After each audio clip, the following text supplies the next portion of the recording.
Bonjour, je m'appelle Vincent Becker, j'ai 46 ans et j'ai en fait deux vies. La première vie, j'étais officier de carrière au sein des forces terrestres et ensuite j'étais consultant en assurance.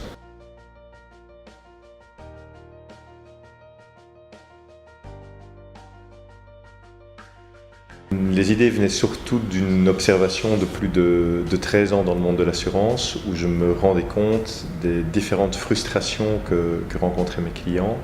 euh, dans un secteur, l'assurance, qui est un secteur qui n'est pas compliqué mais pourtant qui semble fort difficile dans la compréhension des personnes, alors que c'est un mécanisme économique quand même fort intéressant. Et donc cette frustration m'a amené à me poser la question de comprendre comment il se faisait qu'aujourd'hui, en 2017, il n'était toujours pas possible de souscrire simplement et facilement des assurances en ligne, au même titre qu'on le fait pour un compte bancaire par exemple.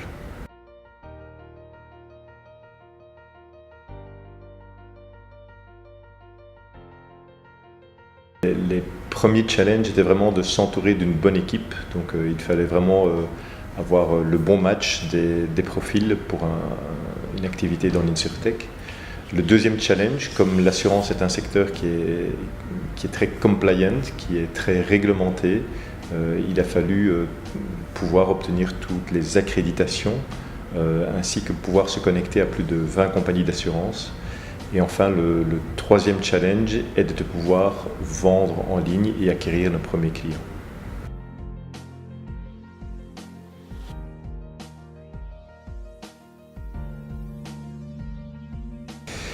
Aujourd'hui, nous sommes assez fiers de pouvoir dire que Séraphin compte déjà plus de 2800 users, que nous avons des connexions avec plus de 20 compagnies d'assurance et que nous avons une équipe qui grandit, une équipe aujourd'hui de 12 personnes où nous continuons à recruter pour servir au mieux nos clients. Le quatrième élément dans lequel nous sommes très fiers, c'est que nous venons de clôturer une levée de fonds de 1 200 000 €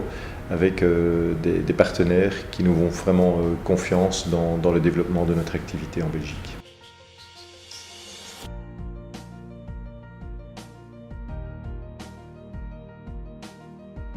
Alors, nous souhaitons continuer à, bien entendu, développer les produits que nous mettons en ligne, ainsi que les services et les fonctionnalités que nous allons offrir à nos clients, et de vraiment développer des produits qui vont lier les nouvelles technologies qu'on retrouve aujourd'hui sur le marché, qui sont notamment l'intelligence artificielle, le machine learning, les objets connectés. Et enfin,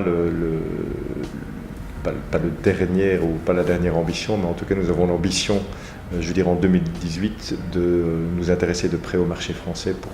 probablement pouvoir s'y installer également.